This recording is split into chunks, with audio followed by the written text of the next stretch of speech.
हळूहळू संस्कृत बोलीभाषा व्हावी याकरता प्रयत्न व्हायला हवेत. नागपूरच्या कार्यक्रमातून सरसंघचालक मोहन भागवतांचं वक्तव्य.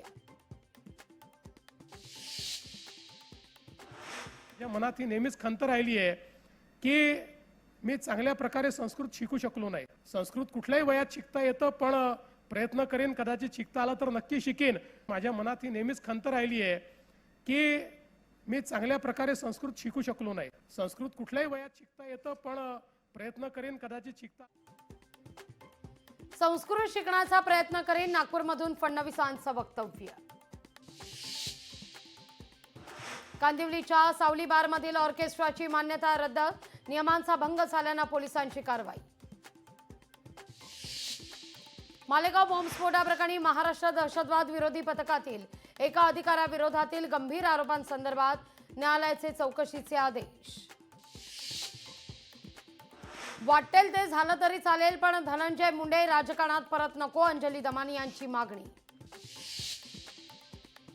माणिकराव कोकाटेंची अखेर कृषी खात्यावरून उचलबांगडी. आता कृषी खात्याची जबाबदारी दत्तात्रय भरणेंकडे, तर क्रीडा आणि युवक खातं कोकाटेंकडे. झिशान सिद्दीकीला धमकी देणाऱ्याला अटक. ईमेलद्वारे झिशान सिद्दीकीला धमकी दिल्याप्रकरणी एकाला त्रिनिदादमधून अटक. महादेव मुंडेंच्या कुटुंबियांना न्याय मिळवून देण्याकरता मनोज जरांगे पाटील मैदानात. बीडमध्ये मराठा समाजाची बैठक. कोल्हापूरमधल्या हत्तीणी संदर्भात मोठी हालचाल. वनतारा प्रकल्पाचे सीईओ आणि टीम नांदणीसाठी रवाना. व्यवस्थापक मंडळ घेणार नांदणी मठाच्या महाराजांची भेट.